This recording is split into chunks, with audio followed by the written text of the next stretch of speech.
Hey guys, tonight we're going to slip back, slowly, gently, into a time when the world smelled a little less like car exhaust and a little more like crushed lotus petals and, well, boiled animal fat.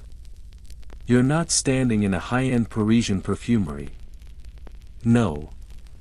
You're in ancient Egypt, somewhere between the Nile's lazy bend and the edge of the desert, and the aroma that hits your nose is a curious mix of spice, sweat, and sacredness. Imagine the sun rising over Thebes. It's already too hot, the sand sticks to your sandals, and something nearby is either cooking or rotting, it's hard to tell. You squint toward the temple walls painted with gods and lilies, where the air is heavy with incense smoke.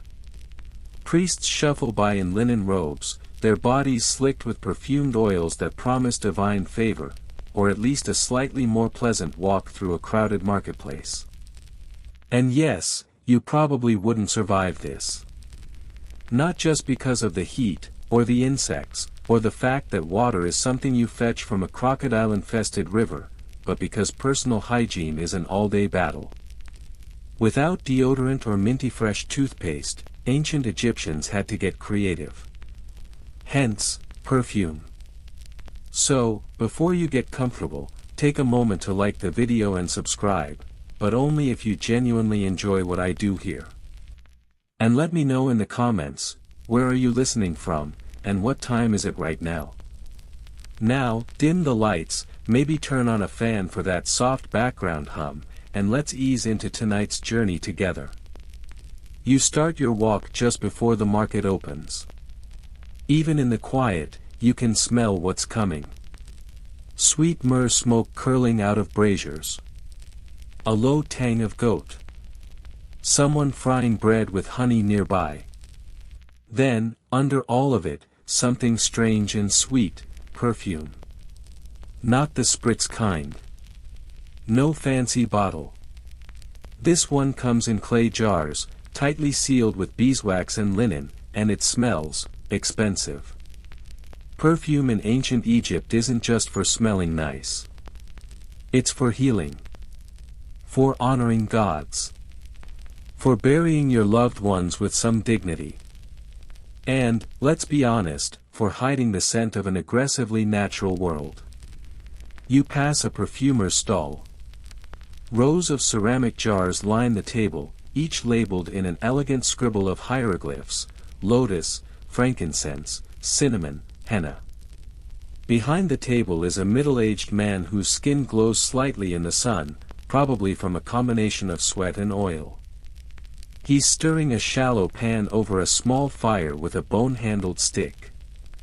Fat bubbles slowly in the heat.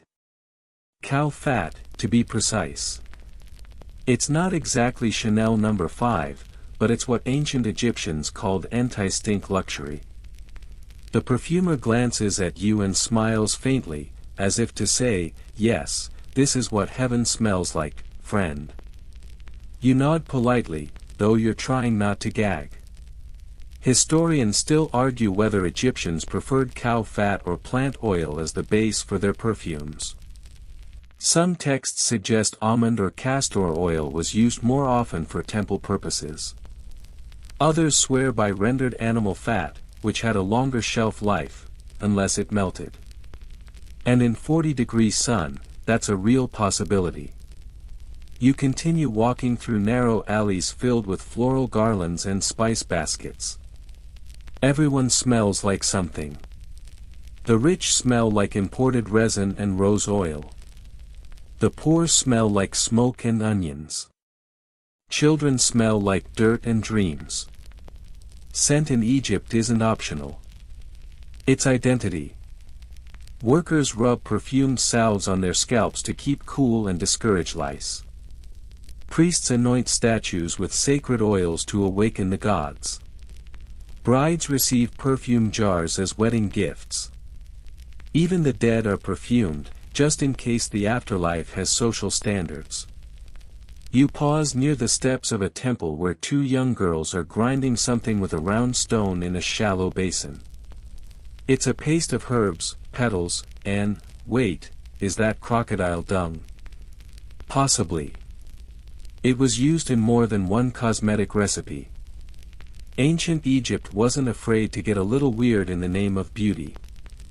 A passing scribe mutters something about kifi, a complex incense mixture made from honey, raisins, wine, and around 16 other ingredients no one agrees on. It was burned nightly in temples to lull both gods and priests into pleasant dreams. You can almost imagine drifting to sleep in that warm haze, surrounded by chanting and flickering lamplight. Down by the riverbank, another scent rises, papyrus. Not perfumed, exactly, but it adds to the olfactory collage. You sit for a moment under a fig tree and take it all in. Your nose is overwhelmed, but your mind is settling. There's something calming about a civilization that tried so hard to smell good, even when everything around them was melting or dying or preparing to flood. You lean back. The breeze carries a hint of blue lotus, that hypnotic flower the Egyptians loved so much. It was both a drug and a decorative motif. They'd steep it in wine, offer it to the gods, and tuck it behind their ears at banquets. Smelling it meant you were alive and possibly lucky. And just as you're about to drift off, a goat yells directly into your left ear. Because of course it does. You roll your shoulders, stretch your neck, and slowly rise from your spot under the fig tree. There's still more to smell. And more to learn. Because for all their incense and flower waving, the true soul of ancient Egyptian perfume wasn't found in the petals. It began with something much less glamorous, cow fat. Yes, cow fat. The unscented MVP of ancient fragrance. You follow a dusty path that leads behind the main streets of Thebes, where the perfumers do their messier work. It's quieter here, less ceremony, more sweat. You spot two boys dragging something heavy and glistening. You get closer, realize it's a large clay pot filled to the brim with a yellowish, gelatinous substance. You already know what it is before the smell hits you. Fat. Rendered, simmered, strained, and set aside to cool. Thick and slightly wobbly in the desert heat, it's the base ingredient for nearly every high-quality perfume in the land. Olive oil might work in a pinch, but it goes rancid too quickly under Ra's relentless sun. Cow fat. It lasts longer, clings to the skin better, and gives perfume that rich, creamy texture the Egyptians adored. You step into a shaded workshop. The air inside is humid and smoky, heavy with all the smells of the process. Boiling pans sit atop clay hearths, surrounded by tall jars of what looks like rendered fat, flower petals, and an assortment of chopped herbs. The fat is slow melting, translucent as it bubbles gently. A woman nearby stirs it patiently with a long wooden spoon, her forearms gleaming with effort and sweat. A cat watches you lazily from the rafters. You suspect it's a regular. Probably gets paid in fish bones and warm corners. In the far corner, a younger assistant prepares the next batch of fat. First, he cuts the slabs into chunks using a flint knife. Then, he drops them into a shallow copper pan, which is set directly over a low flame. The fat hisses and begins to melt, transforming from solid blubber into clear, golden oil. He pours this through a fine linen cloth to filter out any impurities. It drips into a ceramic basin below, slow, viscous, and strangely mesmerizing. You try not to think about how hot it must be in here, working next to open flames all day. But the Egyptians were masters of heat control. The workshops were often designed with small slits in the walls to let hot air rise and escape, and wide eaves outside offered patches of blessed shade. Still, it's not exactly a spa. Historians still debate whether the preference for animal fat was purely practical or partially spiritual. Some believe cows were sacred not just for their milk or meat, but for their essence, a kind of divine vitality that lingered even in the rendered grease. Others argue it was simply the most stable carrier oil available and everything else is ancient marketing. Either way, the result was the same. The foundation of almost every elite Egyptian perfume began with a vat of this glistening golden goo. You step around a row of clay amphorae and nearly trip over a basket of dried fenugreek seeds. The smell is strong, like maple syrup gone slightly sour. This, too, might be added to the fat later, part of the layering that would eventually transform this substance from unappetizing slop into something gods would recognize. You move closer to the mixing station. Here, a senior perfumer is grinding dried herbs on a flat stone slab. His motions are slow, practiced, hypnotic. He pauses to add a small scoop of a crushed blue powder, likely indigo, or perhaps lapis lazuli dust, then stirs it directly into the still warm fat. It turns a pale, dusty blue. Not because the color matters. This is going under someone's wig, after all, but because this batch is ceremonial, meant for temple use. He holds up a shallow clay bowl for you to sniff. The scent is earthy, warm, with a faint hint of cinnamon and something else you can't quite name. Sweet, yes, but also oddly meaty. You nod politely. He grins, revealing a mouth full of slightly gold-stained teeth, then gestures toward the far wall where small scrolls are kept in reed baskets. These are the recipes, he seems to say without saying a word. You peer at one, just a strip of papyrus with line after line of looping hieroglyphs. Little pictures of flowers, oils, vials, and the occasional cow. Recipes were guarded fiercely. Passed down in families or temple schools, some were kept secret for generations. A single scent could make or break your career if you were supplying the palace. A bad batch? You might be reassigned to, let's say, less glamorous duties. Like making foot balm for goat herders. One particularly famous perfume from this period is called Kifi, yes, the same incense we mentioned earlier, but there was also an oil version. Its ingredients list reads like an alchemist's shopping list: honey, wine, raisins, myrrh, juniper, calamus, and sometimes mint or cinnamon. Whether this was all accurately measured or just thrown together based on vibes is anyone's guess. You sit down on a small stone bench, watching the workers continue their craft. Someone adds a handful of crushed rose petals to the mixture.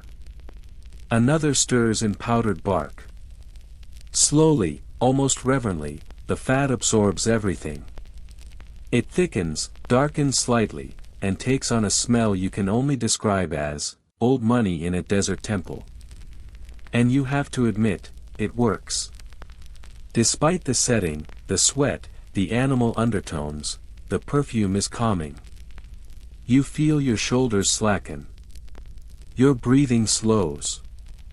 You can almost imagine falling asleep right here, next to the bubbling vat of sacred cow goo, dreaming of blue lotuses and cinnamon breezes. A breeze pushes through the doorway.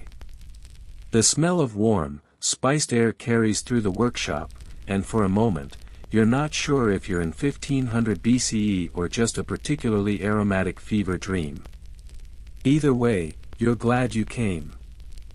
The next morning, you can't say exactly when, since time here moves like syrup, you find yourself waking up with the scent of rose and something vaguely smoky still clinging to your tunic. You stretch, stand, and resume your wanderings through the back alleys of ancient Thebes. Today's mission: following the fat. Specifically, how that golden goo is transformed into the final perfume product, hot, slippery, and infused with Egypt's most prized blooms. You trail behind a pair of apprentices hauling 2 amphorae, each sloshing with warm cow fat that's only just finished rendering. The jars emit a distinct warmth, even without a fire nearby, and you can smell the faint tang of something roasted, like butter that sat too long on the windowsill. But this is only the beginning. The real alchemy happens in the next stage. They bring the jars into a courtyard tucked behind a high mud brick wall, shaded with linen canopies and draped vines. This is the perfuming compound, the quiet space where fat meets flowers and magic happens. You're hit with a gust of air so fragrant it makes you blink. All around you, baskets overflow with petals, blue lotus, white lily, henna blossoms, jasmine, marjoram, even bits of cardamom. It's not a garden, it's a deconstructed bouquet. And in the center of this garden of chaos sits a long stone bench. Upon it, flat ceramic trays, low, wide, and sun-warmed, lined in freshly filtered fat.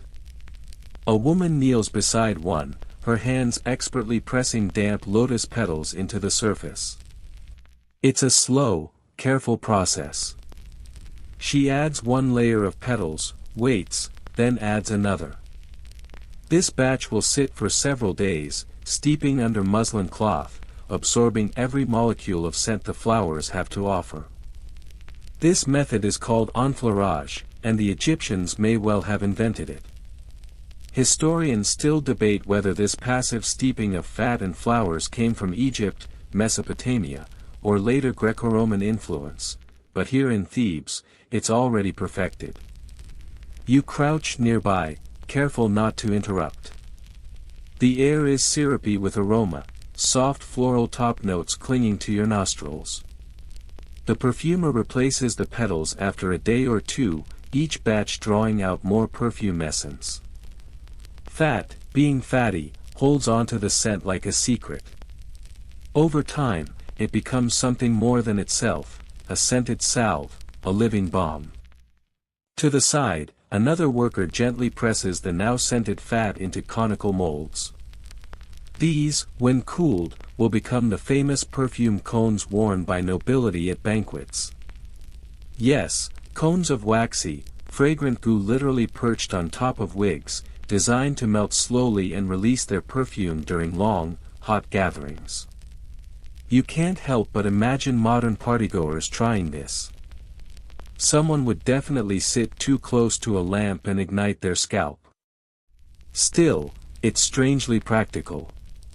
It keeps your head cool, your scent fresh, and your seatmates, bearable. A donkey brays in the distance. You turn and spot a young boy arriving with another basket of petals, freshly harvested before the sun gets too high. It's critical, the woman tells you with a tilt of her head, that flowers be gathered before they wilt. A single wilted petal can ruin an entire batch. The nose knows, she says. You nod, as if your nose has any idea what it's doing. You join her as she moves to another stage of the process. This time, it's boiling infusion, a quicker, more direct method used for commercial blends or less delicate ingredients like resin or dried bark. She ladles rendered fat into a copper pot, adds dried myrrh, a splash of wine, and a handful of orange blossoms. The pot simmers gently, releasing a cloud of steam that smells like incense and summer evenings. Your eyes water slightly. Whether from the heat or the scent is unclear. Over in another corner, someone is measuring the blend. Not in teaspoons, there are no teaspoons. Instead, they weigh everything with tiny stone counterweights and a balance scale. Precision matters. A few grams too much cassia bark, and your relaxing temple salve smells like a punch to the nose. Historians still argue whether perfumes were standardized or wildly improvisational. Some temple recipes were highly formulaic, passed down with religious rigidity. Others were probably just a matter of what you could gather and what the wind didn't blow away. You watch as a finished batch of perfume paste is packed into clay jars. Each one is sealed with linen soaked in beeswax, then marked with a scribe's name and the blend's intended use, temple oil, burial balm, or personal fragrance. You're surprised to learn that scent had class distinctions. The elite got blue lotus, imported frankincense, and cinnamon. Commoners might settle for myrrh and local herbs, still fragrant, but lacking that cosmopolitan pizzazz. Nearby, a laughing worker holds up a failed batch, now hardened and darkened, reeking faintly of burnt sugar and onions. Even the cat looks offended. The worker shrugs. For the farmers, he jokes.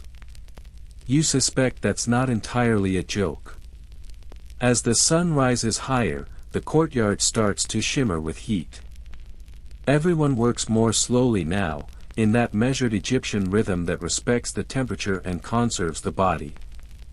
You lie back on a cool patch of stone, listening to the buzz of flies, the occasional laugh, and the soft squelch of a spoon stirring fat. It's hypnotic, in its own way. This isn't the story of gods or generals. This is the story of hands stirring, pressing, layering. Of petals plucked before they wilt. Of fat rendered until it's just clear enough. And of a civilization that believed if the world must be harsh, at least let it smell sweet while you endure it. Your eyes close for a moment, lulled by scent, silence, and a lingering puff of lotus steam. Somewhere in the haze, you think you smell cardamom. Maybe cloves. Or maybe you're just dreaming again. When you finally stir again, the sun is beginning to drop low in the sky, painting the courtyard walls with stripes of dusty gold and peach. The perfume makers are wrapping up their day, some sweeping flower petals into piles, others capping sealed jars with little thumps of firm linen and wax. It's a quiet, practiced bustle. You feel like you've watched an orchestra, only with more fat and fewer violins. You follow the dwindling scent trail out of the workshop, winding back toward the palace gardens. The flowers, you've now realized, don't just grow wild here. They're cultivated, managed, practically farmed. The ancient Egyptians, ever the masters of order and irrigation, didn't leave their petals to chance. In fact, the empire's most luxurious perfumes came from gardens like this, carefully maintained plots designed not for food or shade, but for smell.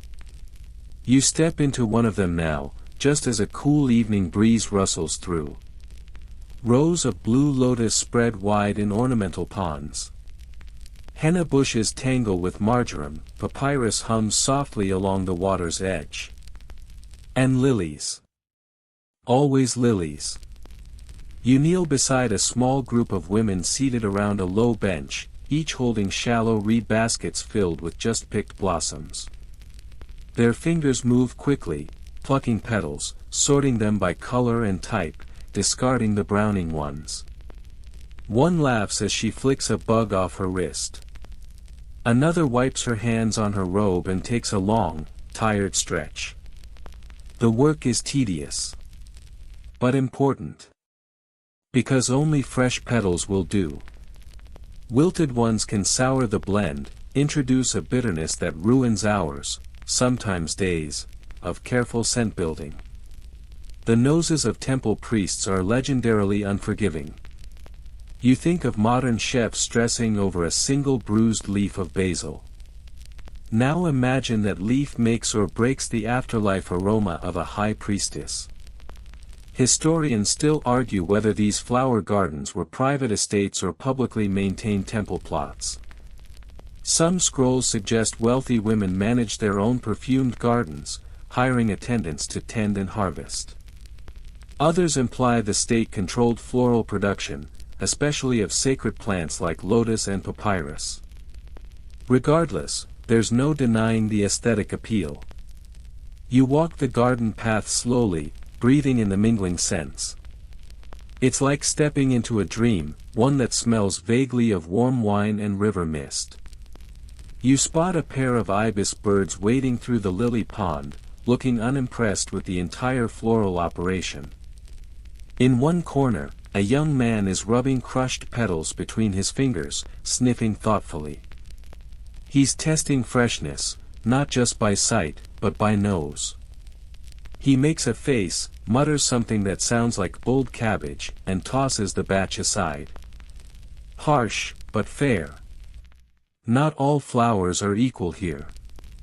The blue lotus reigns supreme, worshipped for its intoxicating scent and mildly narcotic properties. You may recall, if you haven't nodded off yet, that it was often soaked in wine, used in religious ceremonies, or pressed into cosmetics. It was also symbolic of rebirth. When a lotus opens at dawn, closes at night, and sleeps beneath the water, Egyptians saw it as a metaphor for life and death. If you could bottle the blue lotus, they believed, you could bottle something divine. You stand near a garden bench where a priestess is carefully measuring out dried herbs. She doesn't look up, just continues to work with the calmness of someone who's done this every day for decades. Her job is simple, at least in theory, preparing ingredients to be added to temple oils. In practice, it's more like composing a hymn. Each herb has its place, its season, its personality.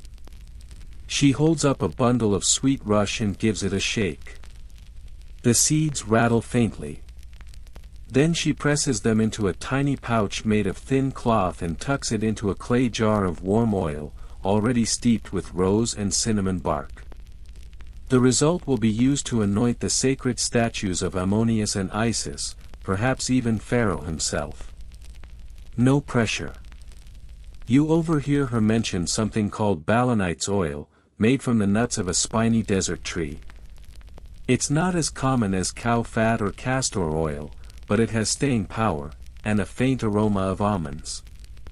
The best scent makers knew how to play with their materials like painters with pigments. A few children scamper past, giggling, clutching bundles of jasmine. One trips and spills his flowers into the pond. No one scolds him, he just wades in, waist deep, to gather them back. You wonder, briefly, what kind of childhood memory that will become. Maybe a lifelong dislike for jasmine. Or maybe the start of a lifelong obsession. Nearby, a small platform holds dozens of shallow stone bowls, each containing petals steeping in different liquids, fat, wine, even vinegar. Experimental batches, it seems. One smells like damp clay and violets. Another like someone buried a cinnamon stick in a swamp. You try not to breathe too deeply. Historians still debate how many of these garden experiments were ever commercialized. Some believe many were created only once, for a specific event, priest, or seasonal celebration, never repeated again. Like perfume snowflakes. As night falls, the garden takes on a different feel. The flowers seem sleepier, the scents darker. Heavier. Even the breeze carries a different message. Less morning bloom, more midnight nectar. You lie down on a smooth stone bench.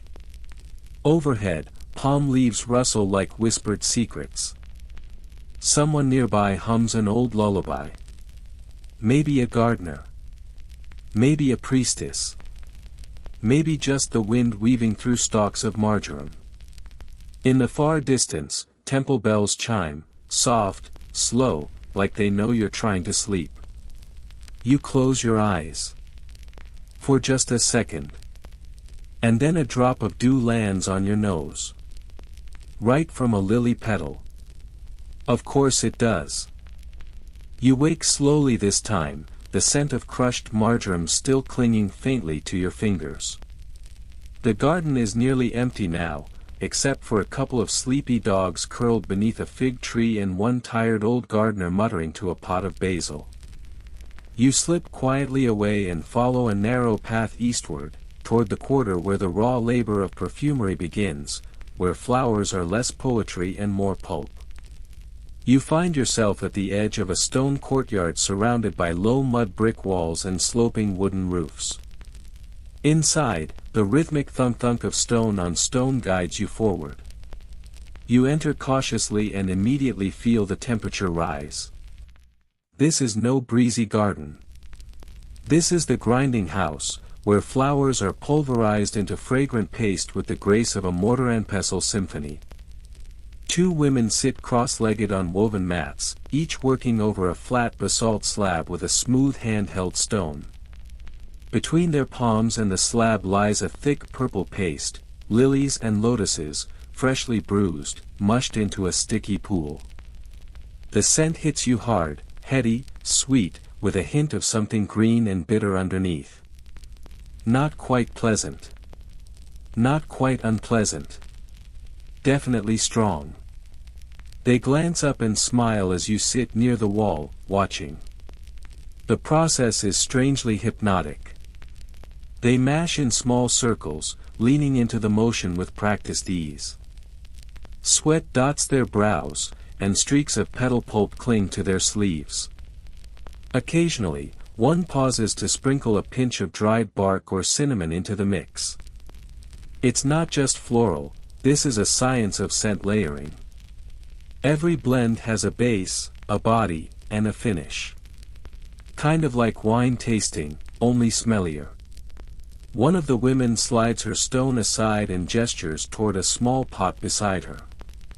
Inside, a thick mixture glows gold and violet in the afternoon light. It's a freshly blended mash of blue lotus, cow fat, and a touch of honey. She dips her finger in and offers it to you under your nose. You inhale. It's complicated. There's a hint of sweetness, a wisp of spice, and an unmistakable undertone of farm animal. You nod solemnly. She grins. Historians still debate how the Egyptians figured out which plants worked best for scent extraction. There were no microscopes, no chromatography, just trial, error, and a whole lot of sniffing. Some ingredients, like blue lotus, were obvious hits. Others, like myrrh, balsam, or cyperus, had to be imported or harvested in small, stubborn quantities. It wasn't just perfume. It was chemistry by candlelight. Nearby, a man is grinding resin with a harder, noisier rhythm. His pestle is thicker, his hands broader, and the resulting sludge looks more like wet gravel than perfume. He's working with opopanax, a pungent gum with a smell somewhere between freshly broken tree bark and warm garlic. It doesn't smell nice on its own, but in a blend, it softens the floral sharpness and helps preserve the scent longer. That's the thing about ancient perfumes, the most important ingredients were often the worst smelling ones. A bit like adding anchovies to Caesar dressing. You step outside briefly to let your nose recover and find a shaded corner where workers are preparing the actual stone tools. The grinding slabs are imported from quarries far to the south, black basalt, dense and cool to the touch. They're shaped by hand, smoothed with sand, and tested by, you guessed it, smell. The right stone must not affect the aroma. If it's too porous, it holds yesterday's jasmine in today's myrrh. Not ideal. You watch as an apprentice sprinkles water onto a finished slab and rubs a fresh petal across the surface. He lifts the petal, sniffs, grimaces slightly. Too much residue. Back to sanding. In the far corner, jars of earlier batches rest in a line, sun-warmed, sealed with linen, labeled with red ink. Each one tells a story. Some were made for weddings, others for offerings, and a few for burials. These are the blends meant to last decades underground, saturating bandages and masks, so that when a soul reaches the afterlife, it smells like flowers and not rot. You hope someone checks the expiration date. One jar bears a hieroglyph that catches your eye, a stylized cow, a droplet, and a symbol for eternity. Someone's poetic way of writing, blessed fat, forever. You suppose that's as close to branding as it gets in 1400 BCE. You linger by a window where light filters through a stretched cloth, casting golden patterns on the wall. Outside, You hear the faint clang of bronze bells, the sound of priests preparing evening offerings. Somewhere, someone is carrying a jar of freshly steeped perfume to a shrine. Maybe the scent will rise with the smoke. Maybe the gods will notice. Maybe not. You exhale slowly. The workshop smells of effort and old plants. Of iron tools and sticky sweetness. A mixture of decay and preservation. In a weird way, it's comforting. Like time, suspended in scent. A lizard scurries across your foot. You don't react. You're too relaxed to care. You leave the grinding house just as twilight settles over the rooftops of Thebes, bathing the narrow alleys in a soft glow that makes even the ugliest clay wall seem vaguely magical.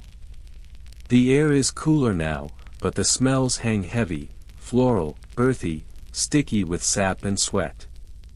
Your nose, bless it, has adapted. Mostly. You find yourself walking behind a trio of young men carrying wide, shallow ceramic jars, carefully, like they're balancing newborn kittens. These jars contain the precious perfume fat after several days of steeping with flowers, herbs, and resin. And now comes the step that's both soothing and oddly brutal, straining and sealing. You follow them into a small perfumer's compound that feels more like a kitchen than a laboratory. Low tables, bundles of linen strips, racks of amphorae, and long-handled wooden spoons line the space. The light comes from small oil lamps with flickering flames that paint everything in a dreamy orange haze. It smells like bedtime tea mixed with whatever that one closet at Grandma's house always smelled like. In the center, a woman dips her hand into a jar of perfume-infused fat. Slowly, with the reverence of someone handling sacred soup, she pours the thick liquid through a fine cloth held taut over a clean jar.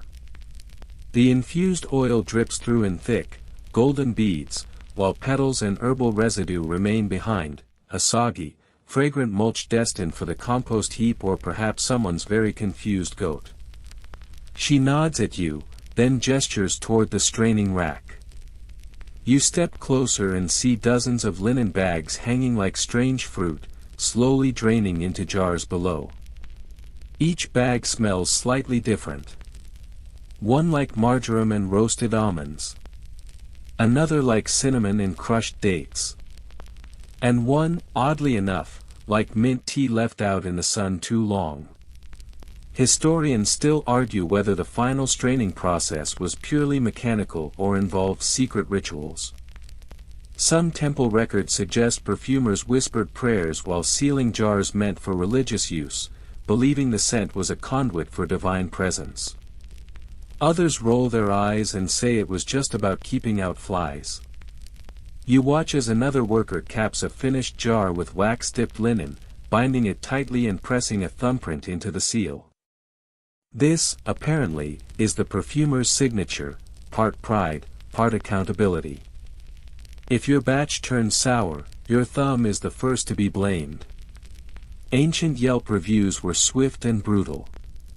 You imagine a noblewoman fanning herself and muttering, "It smelled like swamp and disappointment." One apprentice holds up a newly filled jar and inhales deeply. Then he immediately sneezes and drops it. Time slows. The jar wobbles. Tilts. Lands on its side, and miraculously stays intact. Everyone exhales in unison. The sneezer is told, very politely, to go clean amphorae for the rest of the week. You wander toward the back of the room, where an older man is carving symbols onto jar lids. He works in silence, his reed stylus etching neatly into the soft clay plugs that will dry hard and keep the perfume safe. Each jar is labeled with a blend name, often poetic, sometimes hilariously blunt. You read a few. Breath of the lotus. Oil for joyful banquets. Scent of Upper Nile in flood. Mixture for the royal feet, yes, feet. You wonder what it must feel like to dab oil behind your ears labeled, for appeasing Ra before dawn. Probably holy. Or at least well moisturized. In a nearby alcove, two children are playfully sorting broken bits of old jars into piles. One piece has an ancient brand mark, a tiny cow's head and a stylized sun.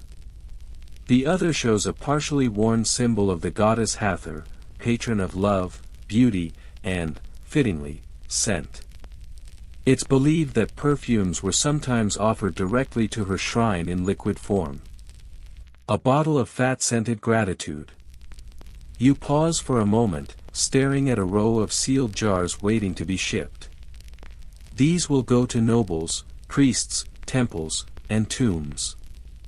Some will be rubbed into shoulders at banquets. Others will be dabbed on statues of gods. A few may never be opened, placed instead beside a mummy as a ticket to the next world.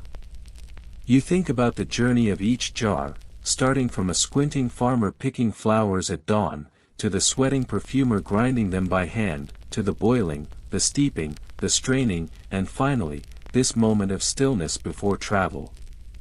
And it hits you, perfume wasn't just about smell. It was about transformation. Turning sweat into softness. Flowers into memory. Fat into immortality. The Egyptians believed that scent had power, not just social, but spiritual. To carry a smell was to carry a story. To preserve it was to defy decay. You sit down on a smooth bench near the wall. A faint breeze wafts through the open slats. Somewhere, someone is laughing gently. Maybe at a joke. Maybe at the absurdity of trying to preserve beauty in a world ruled by sand and death. But they tried. Oh, how they tried. You lean your head back. The scent in the air is now soft and warm, floral with a whisper of old resin. It doesn't shout anymore. It just hums. You think, this is what the past smells like. And for once, the past isn't loud or bloody or epic. It's just, fragrant. The sun has fully set now, and the city of Thebes exhales. The crowds thin, the vendors close up shop, and the priests begin their night chants from within the temple courtyards. You walk slowly through the darkening streets, past flickering torchlight and the occasional clatter of amphorae being moved. The smell of perfume still lingers on your tunic, faint but insistent, like a memory that doesn't want to leave. You follow a side path toward the sacred district. Here, the buildings rise higher, the walls are smoother, and the air feels heavier, charged with incense and anticipation. This is where perfume takes on its most mysterious form, not as decoration or deodorant, but as a spiritual channel. And at the heart of it all is a man whose job is part priest, part chemist, part magician, the temple perfumist. He greets you silently with a nod, then gestures for you to sit. His chamber is candlelit and small, with rows of tightly sealed clay jars lining the walls like a shrine to scent. The floor is covered in woven mats stained with oil, and a gentle breeze carries in the low sound of chanting from the temple next door. You realize you're sitting in a place where gods are perfumed. He selects a jar, one labeled with delicate script and a small picture of the moon. He opens it slowly, reverently. The scent is rich, deep, and oddly, smoky. Like something burned, but holy. He dabs a bit onto a linen cloth and waves it gently near a carved wooden figure of the god Thoth. A small offering, he explains. Scent is not just pleasing, it's summoning. The Egyptians believed smell had divine resonance. That a properly blended scent could attract gods, call them down, persuade them to linger. In temples, perfumes were part of daily rituals. Statues were anointed every morning, oils were poured over altars, incense was burned at regular intervals. To worship was to smell. Historians still argue whether these rituals were meant to feed the gods or simply flatter them. Some texts refer to satisfying the senses of the divine, while others imply more transactional logic, good smells in, good harvests out. Either way, the scent was never just for show. It was part of the contract. You watch as the perfumist begins blending a fresh batch of temple oil. He starts with a base of, yes, of course, rendered cow fat. He warms it gently over a small flame, then adds crushed frankincense, dried juniper berries, and a mysterious dark resin that smells like forest fire and caramelized figs. He stirs slowly, never looking away, as if he's conducting a spell. When the mixture is ready, he pours it into a small alabaster jar and seals it with a beeswax lid. He then places the jar into a carved recess in the wall, along with others labeled with names like Oil of the Morning Star, Ra's First Breath, and Mist for the Gate of Anubis. You suspect none of these are available at your local pharmacy. You sit quietly, letting the scent fill the room. It's not overpowering, it's meditative. Soft. It wraps around your thoughts and muffles them like a warm cloth. You can see why priests used it to ease themselves into trance states. You begin to feel a little dreamy yourself, though that could just be fatigue, or the lingering fumes of crushed lotus. The perfumist pulls out another jar and offers it to you. You open it cautiously. This one is different, lighter, floral, and sharp, like it's meant to wake you up rather than lull you. He smiles. This, he says, is the perfume of the horizon, used during sunrise rituals. It was believed to open the senses, cleanse the spirit, and prepare the worshipper for communion with Ra, the sun god.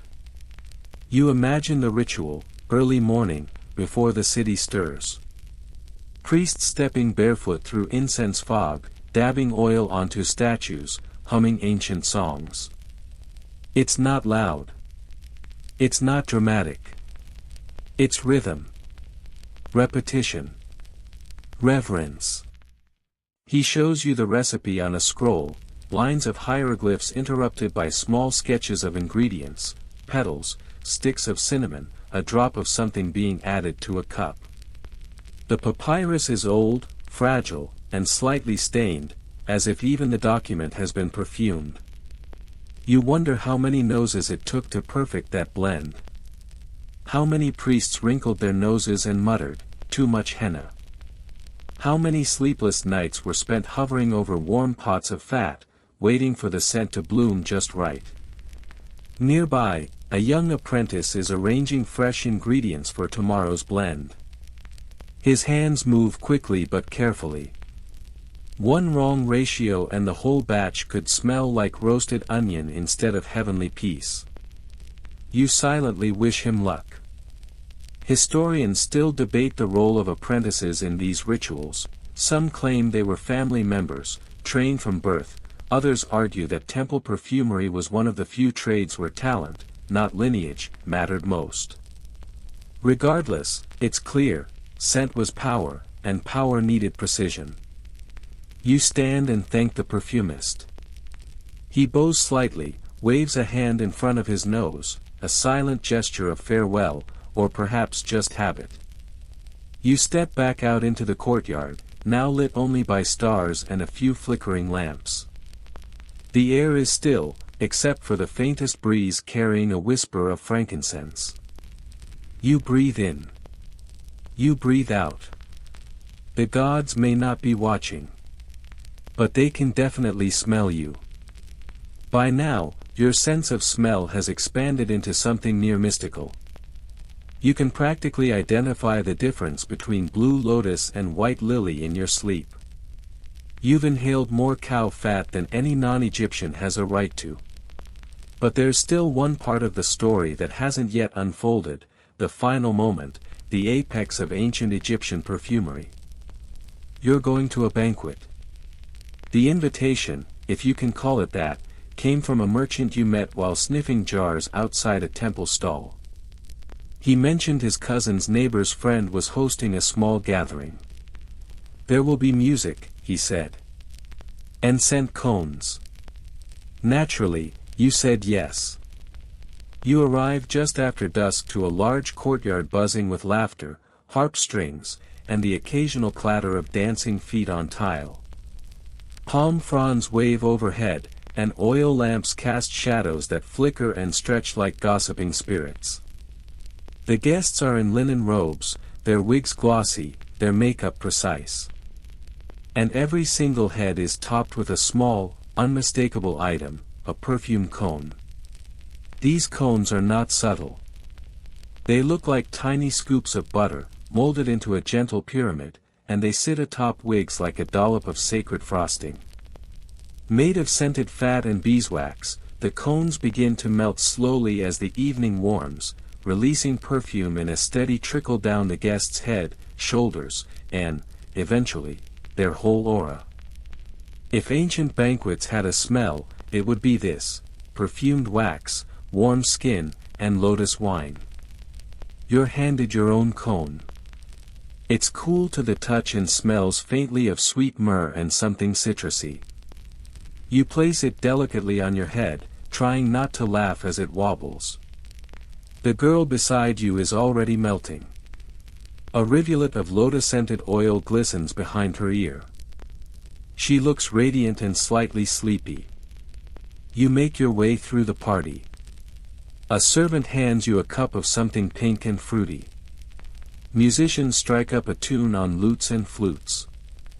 And through it all, the perfume cones do their work, softening the air, blurring sharp sounds, making everything feel just a little bit slower, a little bit softer. Like scent-induced time travel. Historians still argue whether these cones were purely practical, meant to mask the smells of close-quarter feasting, or had symbolic meaning. Some scholars believe they represented divine favor, or rebirth, or even eroticism. Others point out that melting wax on your head might have just been fun. And sticky. But fun. At one end of the courtyard, a group of dancers begins a performance. Their limbs move in elegant loops, their anklets chiming softly. As they pass close, you catch a wave of cardamom and crushed cedarwood. One dancer twirls, and her cone slides off completely, splattering onto the floor with a plop. The crowd gasps. She shrugs, picks it up, pats it back onto her wig, and keeps going. Applause erupts. You settle onto a cushion near a pillar. The warmth of the night has set in, and the cone on your own head has begun to melt in earnest. You can feel it sliding down the side of your neck like an affectionate snail. It's not unpleasant. It smells like summer, wrapped in spice. Next to you, a small tray offers guests the chance to reapply fresh scent, small jars of blended oils, wicks of scented wax, and powdered incense cones. One man dips his finger into a clay pot and smears oil onto his beard. Another dabs his wrists delicately, then waves his hands through the air, as if painting his aura. You try it yourself, just a drop of sandalwood and fig, rubbed onto your collarbone. The scent is grounding, a little earthy, a little sweet. You understand now why the Egyptians layered their perfumes. It's not about smelling like one thing. It's about telling a story in scent. As the night deepens, the air thickens with fragrance. It's a blend of humanity and chemistry, sweat, flowers, oils, wine, food, and music. There's a point where it stops being about individual smells and becomes something else entirely: ambience. The cone melts. The music drifts. Conversations blur. You feel suspended, weightless, cradled by aroma. Someone hands you a fig stuffed with honey and pine nuts. You eat it slowly. It tastes exactly like this night smells: sweet, sticky, a little mysterious. Somewhere nearby, two people are arguing softly over whether their cone smells more like rose or frankincense. You think it smells like bedtime. Historians still debate how long these banquets lasted. Some say they went on all night, others that guests dozed off mid-song, their scent cones puddling gently onto their shoulders. Archaeologists have found wall paintings of just such scenes, guests reclining on couches, eyes half shut, perfume cones slipping sideways like sleepy hats. You lean back against the stone pillar, staring up at the stars. One in particular twinkles hard, like it knows your name. Your cone is mostly melted now. Your skin glows faintly with oil. You smell like an ancient god. Or maybe just a very luxurious candle. Someone nearby begins humming an old hymn.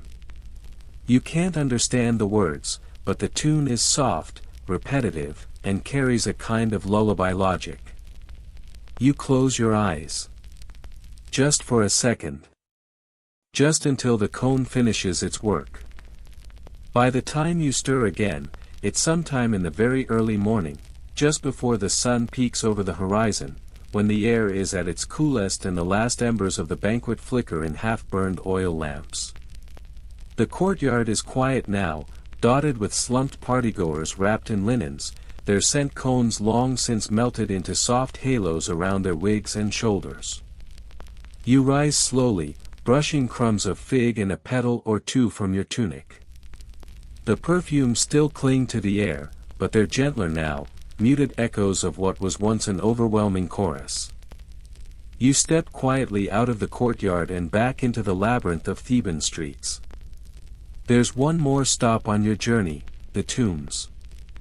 You follow the Nile's edge, its surface silver with pre-dawn light. A breeze moves across the water, and with it, a new scent, less floral, more mineral. This is the smell of limestone, dry dust, and incense ash. And it signals you're approaching the place where perfumes took on their final, and perhaps most sacred, purpose, preparing the dead.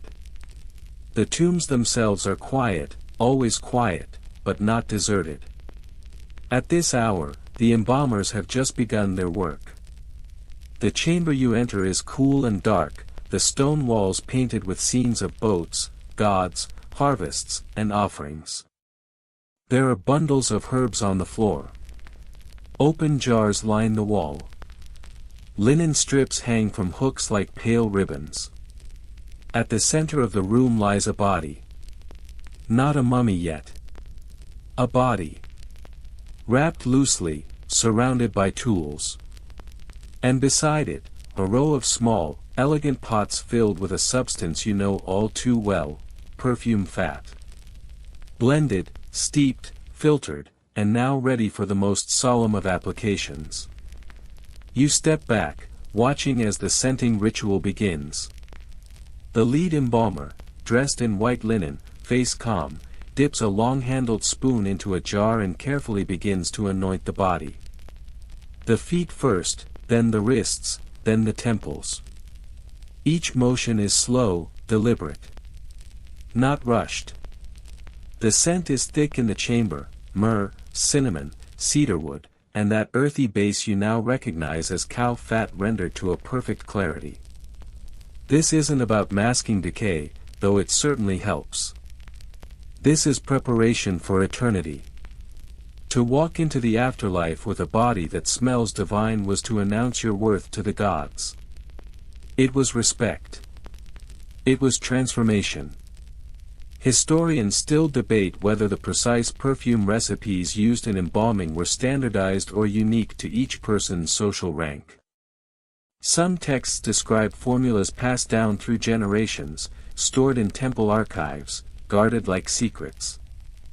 Others suggest that families commissioned custom blends for their loved ones, scents that reminded them of the person in life, or that represented what they hoped for in death. You move around the room, passing jars labeled with careful inked symbols. One is marked with the hieroglyph for Ka, the life force. Another shows the symbol for Nefer, meaning beauty or goodness. Each jar smells slightly different, but all of them share that rich, enveloping base that now feels familiar to you. In a smaller side chamber, two apprentices are heating a thicker blend over a low flame. This paste, you learn, will be used to seal the linen wrappings once the final layers are applied. It's sticky, strong, and deeply aromatic. Think molasses, if molasses were made of tree sap, honey, and history. You watch as the embalmer adds a dab of the mixture beneath the body's chin. A small gesture, almost tender. It's meant to preserve not just the body, but the breath, the voice. The scent there acts as a final offering to the gods of speech and sound. Near the foot of the room, a scribe records everything. Not just the materials used, but the number of anointments, the order of steps, even the direction of each wrapping. You realize that this isn't just ritual, it's choreography. Perfuming the dead was part of a long, meticulous dance meant to balance the body and soul. Someone opens a window, letting in a small gust of desert air. It carries with it a puff of wind that dances through the room, and with it, the scents shift. For a moment, the chamber smells like a garden. Then like a kitchen. Then like the temple again. Layers. Always layers. You step outside for air and find yourself at the entrance of a newly carved tomb. The family is still preparing it, offering jars being arranged, painted reliefs touched up. One scene on the wall catches your eye, a depiction of the deceased seated at a table, surrounded by jars of perfume. Above each jar floats a little painted wisp, representing aroma. One of the wisps spirals toward a nearby god figure, Hathor, maybe, or Isis, whose eyes are closed in contentment. It's a charming image. Perfume as communication. As prayer. As promise. You wander along the cliffside, watching as a funeral boat drifts slowly down the Nile. On its deck, mourners dressed in clean linen sing softly, their heads bowed. Behind them, jars of scented oil glint in the morning sun. You imagine their contents: spikenard, cinnamon, bitter almond. Maybe even that blend you smelled back at the grinding house, fig and lotus, warm and strange. Perfume in ancient Egypt was never just for the living. It bridged worlds, between gods and humans, between life and death, between memory and hope. You sit on a stone ledge, watching the boat disappear around a bend. And you realize something simple. In a land that knew decay so well, where sun-baked bones and tombs crumbled and crops withered, perfume was their rebellion. Their answer. Their way of saying, we might not last forever. But our scent just might. You lean back, inhaling deeply. And it smells like eternity. You linger on the stone ledge above the Nile for a while longer, letting the hush of dawn wrap around you like a cool linen sheet. The perfume from the embalming chamber still clings faintly to your sleeves, sharp, warm, sacred. Somewhere downstream, the soft creak of oars carries across the water as another funeral bark begins its slow voyage, flanked by chanting and quiet weeping. But now, your path shifts. From the tombs of the elite, you make your way toward the marketplaces of Thebes, where the humbler magic of scent works in a different way. It's here that perfume becomes part of daily life, less about gods, more about gossip, courtship, and sweat. The sun's rising now, and with it, the market wakes. Stalls creak open. Merchants shout greetings. Roosters make bold declarations they'll regret by noon. And the smells, the smells, are immediate and unapologetic. Grilled onions. Goat cheese. Dried dates. Open vats of fermenting fish paste. And through it all, little pockets of delight, powdered rose petals, cedar shavings bundled in linen, a perfume stall with jars that sparkle like desert glass. You approach the perfumer's stand just as she's arranging her display. She's middle-aged, sharp-eyed, and clearly not one to tolerate haggling. She smirks when you reach for the jar labeled "Oil of Secret Meetings." "Not for you," she says. "That one's for lovers." You blush. She laughs. Then hands you a different jar. "Try this instead. Smells like clean feet and clear conscience." You pop the lid. It smells like lemon balm and cool air. Pleasant. Surprisingly modern. You nod, and she offers you a sliver of scented wax on a reed. You place it behind your ear and immediately feel 2% more charming. Historians still argue whether street perfume sellers made their own blends or simply resold goods from temple workshops. Some suggest women like her were part of small family businesses, crafting recipes passed down for generations. Others believe they mixed on the spot, based on whim and availability, kind of like a scent-based food truck. You watch as a young couple approaches the stall. The girl points to a jar marked "Summer Courtyard." The boy, trying to seem confident, chooses something spicier, clove and sandalwood. The seller doesn't say a word. Just rolls her eyes when they walk away. Nearby, a group of laborers crowd around a different stand where incense pellets are sold. The vendor demonstrates how to pinch a piece and rub it between your palms, releasing a quick, dry burst of scent, an ancient substitute for deodorant. The men chuckle, then take turns testing various blends. One smells like pine needles. Another like, oddly, burnt bread. You wander through rows of merchants selling aromatic goods, spices, resins, dried herbs. One stall specializes in myrrh, that bittersweet resin you've smelled in temples, tombs, and now in morning sweat. It's expensive. Sacred. One merchant tells you it's worth its weight in copper. You wonder if that's true, or just good marketing. In a shaded alley, you find a curious sight, a man with a small cart, heating perfume cones over a clay brazier. The wax melts slowly, dripping into shallow bowls.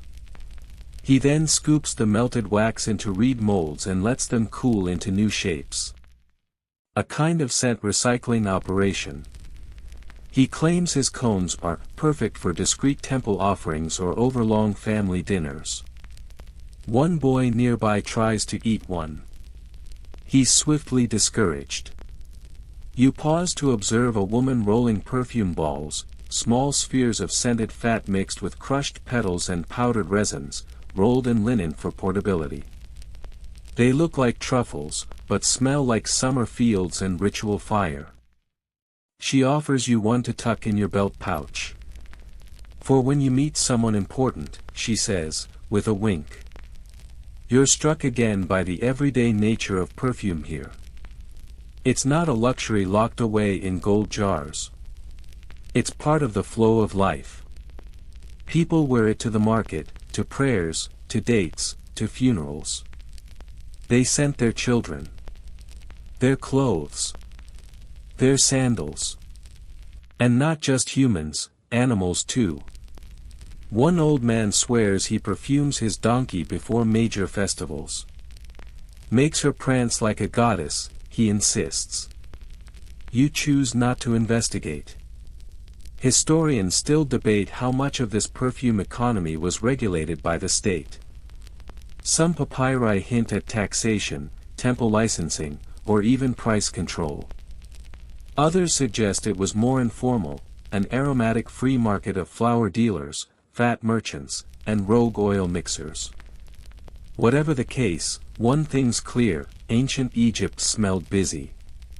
You wander to the edge of the market, where a girl sits quietly with a basket of dried flowers and a bowl of oil. She's young, maybe 12, but her fingers move with practiced skill.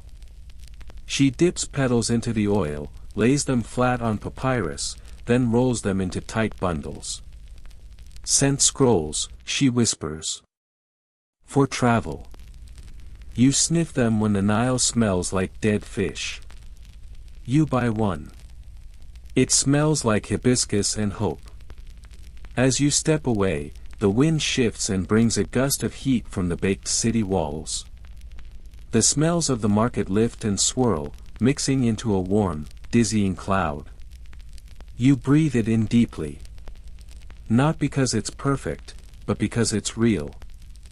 And you think, perhaps for the 100th time today, this civilization knew how to live in scent. Not just wear it. Not just bottle it. But live inside it. And that, maybe, is the secret to being remembered. You leave the market behind as the sun climbs higher, its heat pushing the perfume-saturated air into something nearly visible, a haze that hovers over Thebes like a silk veil steeped in oil.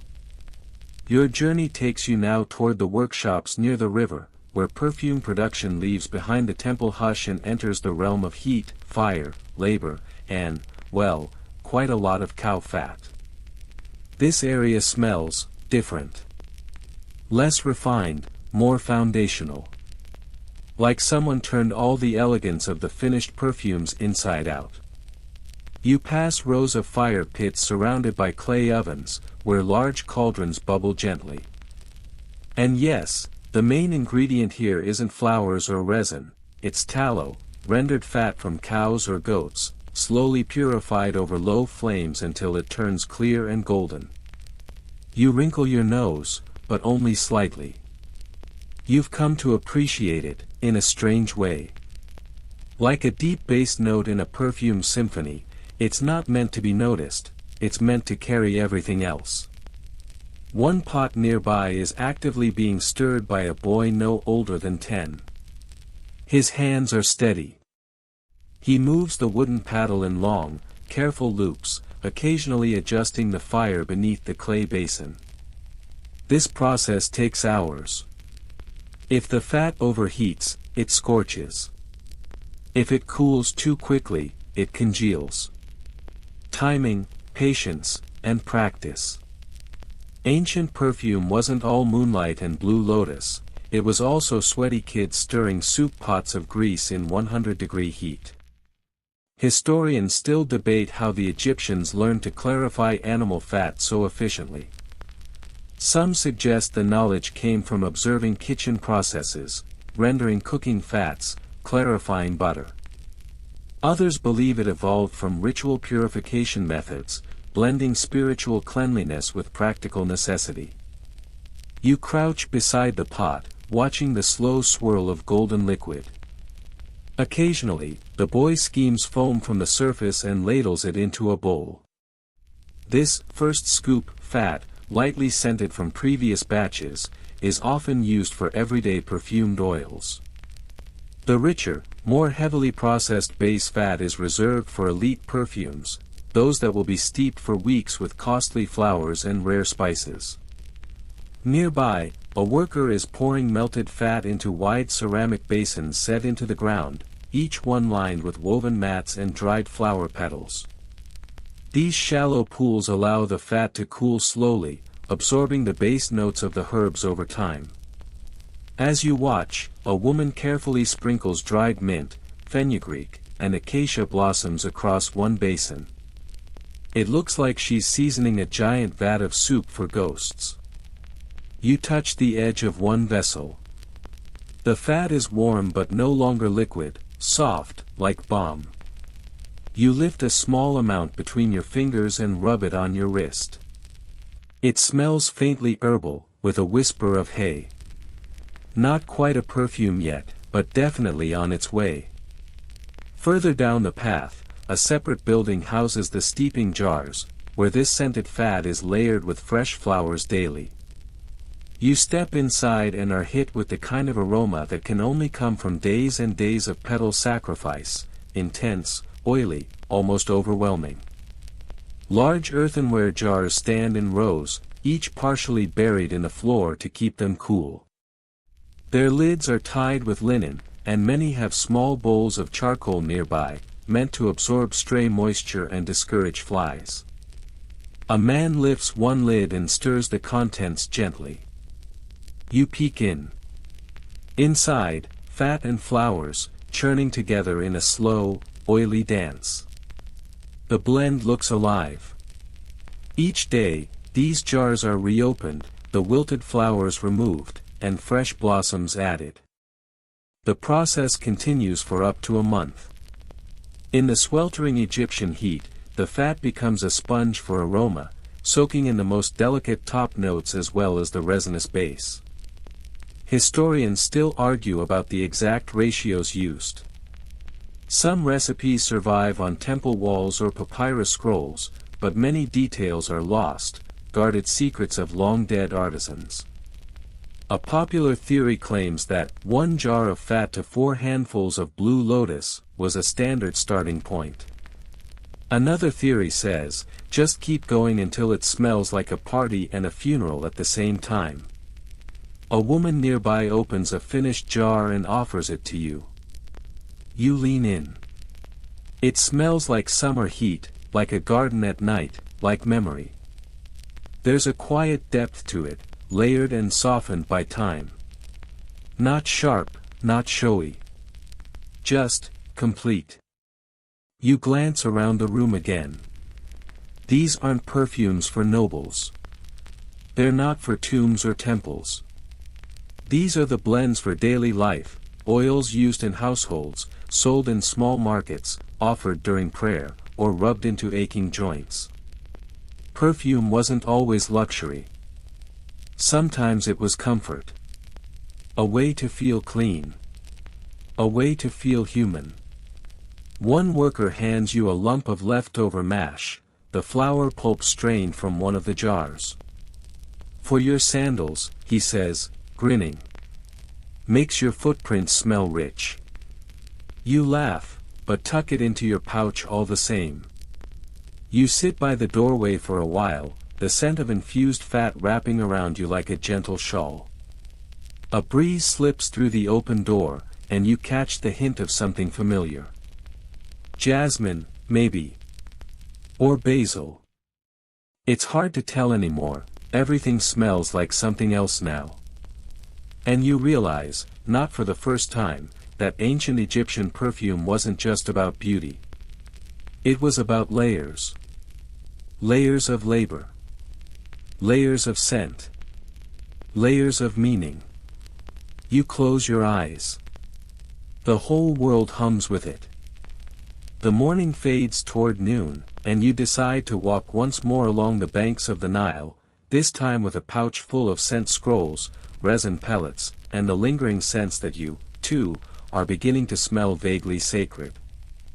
The river flows slow and wide beside you, and its banks bloom with unexpected activity. There's a scent in the air that isn't coming from temples or jars or incense trays. It's coming from the very plants growing here. You've reached the perfume gardens.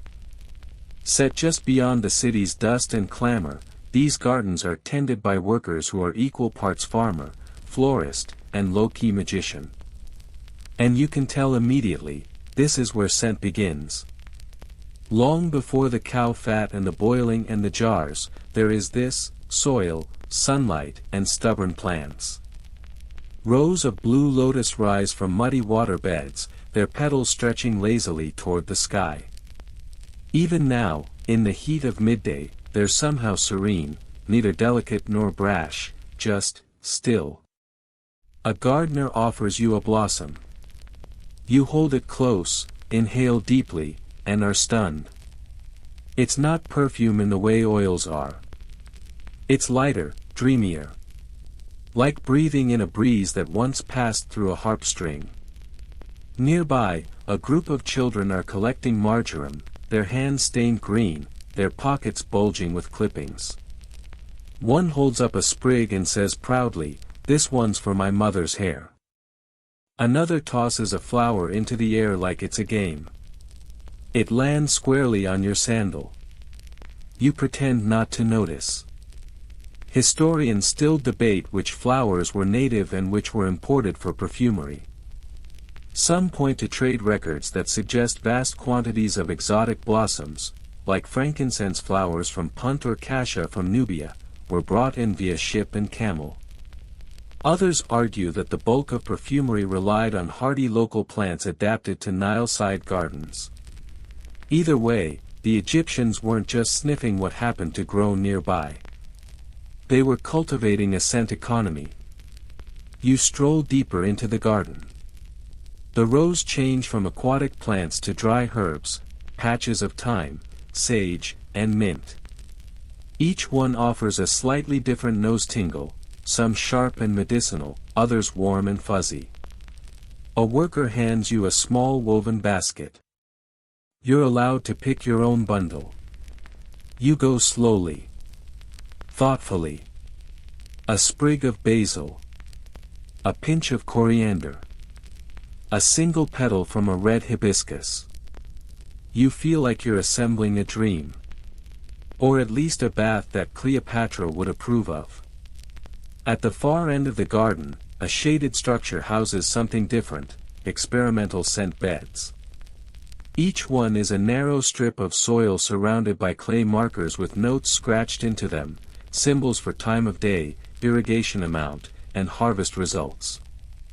You're told this is a test site for scent potency. Gardeners here track which growing conditions yield the strongest smelling flowers. It's both agricultural and alchemical. A garden grown not just for beauty or food, but for aroma. You bend to sniff a patch of white chamomile. Its scent is soft, almost sleepy. You can imagine it being used in nighttime perfumes, maybe dabbed behind the ears before bed, or before the long sleep of burial. Across from it is a section of henna bushes, their small blossoms pungent and earthy. A woman plucks a handful and drops them into a clay bowl of warm water. She explains that the water will become scented over time and then used to wash linens before important ceremonies. Even laundry smells sacred here. Historians still argue whether gardens like these were attached to temples or maintained privately by elite households. Some evidence points to temple-led botanical research, a priestly obsession with tracking scent-bearing plants. Others suggest that noble families paid gardeners to cultivate signature scents for their homes and bodies. The truth, as usual, may lie somewhere between ritual and reputation.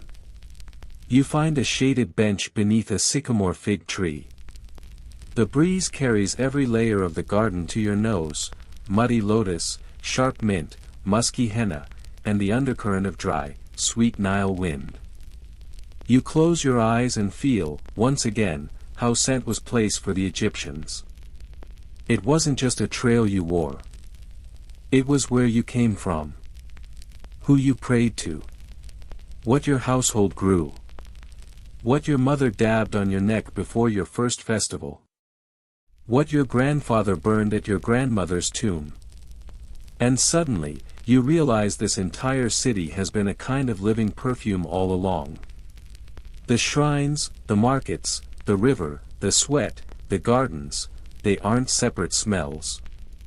They're notes in one long, complex fragrance. One you've been immersed in without even realizing.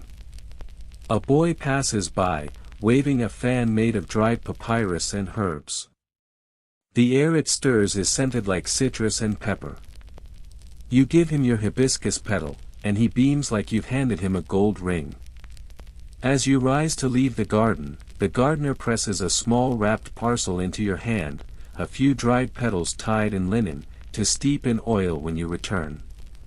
So you don't forget this place, she says with a smile. You won't. Because scent, more than sight or sound, refuses to be forgotten. As the afternoon settles into its lazy phase and the Nile begins its slow shimmer toward evening, you return to the city center of Thebes, though now, it feels smaller. Or maybe it's you who feels bigger, your senses stretched wide by the world of scent you've been immersed in all day. This time, Your path leads toward a quieter street where a small, low building stands with no particular markings, just a bundle of herbs hanging from the doorframe and a gentle puff of incense drifting from a crack in the shutters. This is the workshop of a private perfumer, a kind of artisan with a reputation for discretion, exclusivity, and just a touch of mystique. You knock once, twice. The door creaks open and a woman, older, eyes lined with kohl, sleeves stained with oil, beckons you inside without a word. The room is dim, cool, and utterly filled with smell. It's not just one scent but many, layered and looping like threads in a tapestry. You smell honey, ash, crushed mint, and something almost spicy sour, like dried fruit soaked in vinegar. This, she tells you, is where the custom perfumes are made. Clients come here when they want something that can't be found in temple jars or market stalls. Maybe it's a scent to seduce. Maybe it's a scent to intimidate. Or maybe, in one memorable case, it's a scent to ward off an ex-husband. She says this without smiling.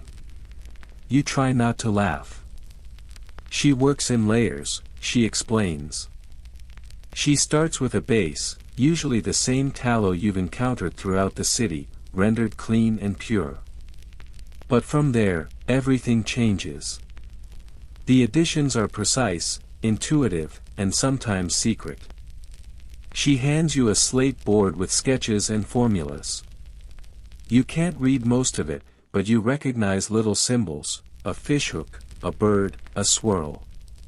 Scents in code. You sit near her work table. On it, dozens of tiny clay pots, bundles of dried herbs, crumbled resins, small polished scoops made of horn and bronze. She selects 3 ingredients for you to test: cardamom, lemon myrtle, and resin of labdanum, and grinds them gently in a small dish, adding a trickle of oil, then heating it over a candle's flame. She waves the dish near your face. You inhale. It's heady, almost too much, and yet, addictive. Like the first few seconds of a thunderstorm or the smell of someone you knew a long time ago but can't quite place. She nods approvingly. That one smells like regret, she says. In a good way. Historians still argue whether perfumers like her were licensed by temples, trained in religious institutions, or self-taught. Some evidence suggests elite perfumers were hired directly by noble households and pharaohs. Others believe they were community mainstays, equal parts witch, apothecary, and artist, known for keeping secrets and knowing just what to blend for a broken heart, a wedding night, or a curse that needed lifting. You watch as she prepares another batch, this one for a client who, she claims, wants to smell like moonlight and power. She selects ingredients without hesitation: black myrrh, dried pomegranate rind, something that looks suspiciously like the contents of an old wine bottle. The resulting paste is dark, almost purple, and so intense it makes your eyes water. She seals it in a tiny alabaster jar and presses a reed stopper into the neck. Then she wraps the whole thing in linen, ties it with string, and scribbles a note, not a name, but a symbol, a coiled snake. You raise an eyebrow. She just shrugs. You ask if she has a signature scent. She considers, then opens a jar from the back shelf. You lean in. It's smoky and green, like forest after rain and old leather. She says it's inspired by her grandmother's houseboat on the Delta. You believe her instantly. That's the power of a good perfume, it tells a whole story in silence. She lets you make your own small blend, guiding your hands with subtle nods and murmured corrections. You choose spikenard, a hint of lemongrass, and a dusting of powdered rose petal. The fat base is already pre-mixed, smooth, nearly translucent, and you fold your ingredients in like someone stirring secrets into honey. When it's done, she hands you a slip of papyrus. On it, a picture of a lion, a ripple of water, and a star. "Your scent's name," she says. You feel unreasonably proud. Historians still debate whether perfumes in ancient Egypt were gendered. While some recipes were clearly labeled for men or women, many seem to have been used by both, blends determined more by purpose and moment than by who wore them. A merchant might wear cedar and citrus in summer. A priestess might wear frankincense and acacia at dawn. The lines were blurred, much like the scents themselves. You thank the perfumer and step back outside. The air feels brighter, louder. Smellless by comparison. You glance down at your little linen pouch, now holding a custom blend with a lion star name. You feel like a time traveler carrying back treasure. You walk slowly through the side streets, where bakers are sliding flatbreads from clay ovens and children are chasing each other with damp palms. The smells are simpler here, salt, yeast, charcoal, but no less worthy. Everything, it seems, is scent. Even memory. Even you. Evening falls slowly over Thebes. Shadows stretch long across courtyards, and oil lamps begin to flicker to life, one by one, like fireflies too dignified to dance. You find yourself drifting toward a quiet square where the priests of the temple are beginning their nightly rituals, not the grand public ceremonies, but the smaller ones, the ones that smell of reverence and worn sandals and a hint of sweet decay. You stand just outside the temple walls, where the scent of kifi, the most sacred of Egyptian incense blends, wafts over the threshold like a fragrant spell. It's a smell that doesn't belong to the living or the dead, but somewhere in between. You close your eyes, letting it enter you. Kifi is no joke. It's a complex concoction, made with more than a dozen ingredients: raisins soaked in wine, honey, myrrh, frankincense, cinnamon, juniper berries, and a resin so rare it's collected only from trees struck by lightning. Or so the story goes. The recipe is more poem than procedure, measurements like, enough to gladden the gods, and preparation instructions that take days, not hours. Historians still argue over which version of kifi is the original. There are at least 3 recipes from ancient texts, each slightly different, and some scholars believe each temple guarded its own variation. Others suggest kifi evolved over time, shaped by trade, weather, and whim. Like any good perfume, it was personal. Sacred. Slightly unstable. You step closer as the priests begin to grind the ingredients in large stone mortars, chanting softly under their breath. The sound is rhythmic, like waves lapping at a shore, and it blends seamlessly with the scent, rich, smoky, a little tart, like dried fruit roasted over cedar wood. One priest notices you watching and gestures for you to approach. You bow your head in respect. He taps the edge of a brass censer with a bronze rod. A puff of fragrant smoke curls up and wraps itself lazily around your shoulders, like a scarf that smells of history and hope. He lets you hold a small clay pellet of kifi. It's warm to the touch, sticky with honey and wine. You press it gently between your fingers, then drop it onto the hot coals in a shallow brazier. It sizzles. Then blooms. The scent unfurls. It smells infinite. They say kifi wasn't just burned for the gods. It was also used to aid sleep, to heal the lungs, to cleanse rooms, to clear the mind. Some pharaohs had it burning constantly in their chambers. Others reserved it for moonless nights and troubling dreams. You feel yourself growing drowsy just standing here. The priest nods, satisfied. He dips a reed into a nearby jar, thick, sweet-smelling oil, rich with myrrh, and anoints the brow of a small statue nearby. You watch as the oil gleams against the stone skin of the god, then vanishes slowly into the porous limestone, leaving only shine and smell behind. You realize now, this is where perfume began. Not in markets. Not in bedrooms. But here, in the space between the sacred and the mundane. Between fire and air. Between offering and transformation.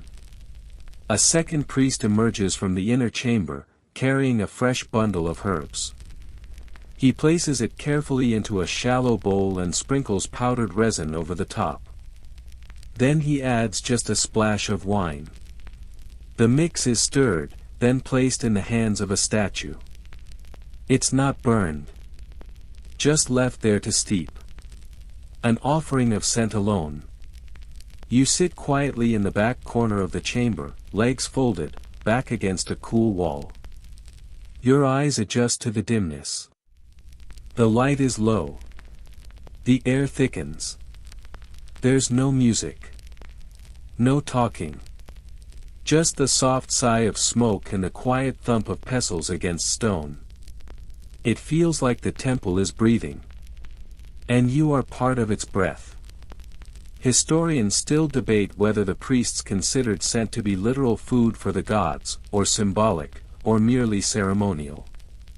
Some argue the gods needed the offerings in olfactory form, no chewing required.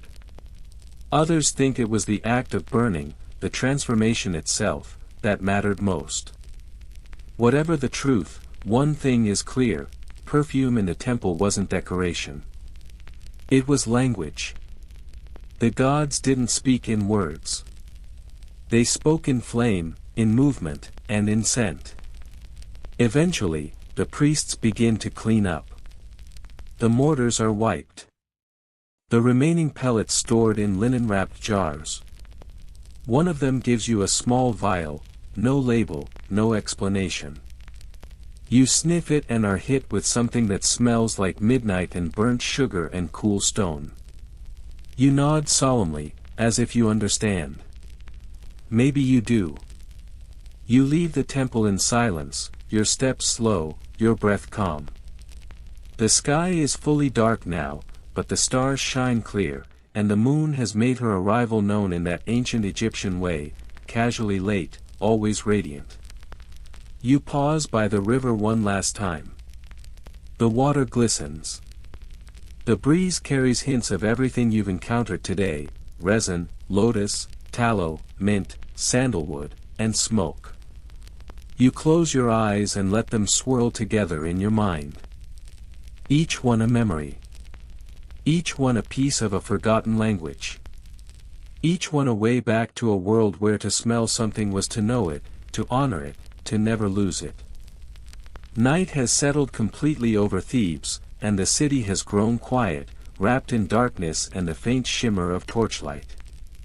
You walk slowly now, not from fatigue, though that's there, too, but from the weight of scent and story wrapped around you like a second skin.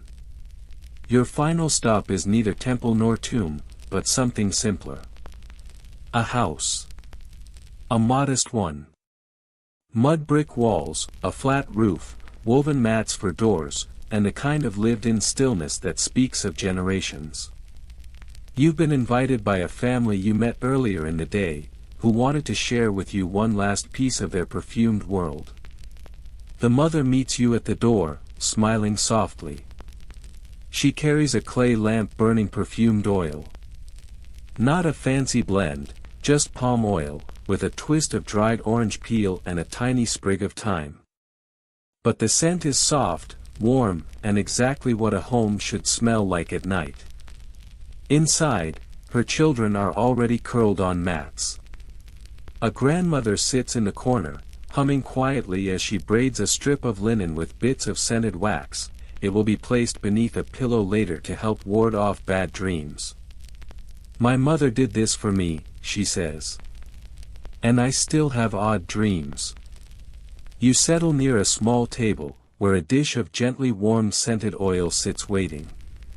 The father takes a tiny scoop and rubs it into his palms, then across his neck. "To sleep with peace," he says. You mimic him, and the aroma, frankincense and chamomile, blooms in your nose like a yawn.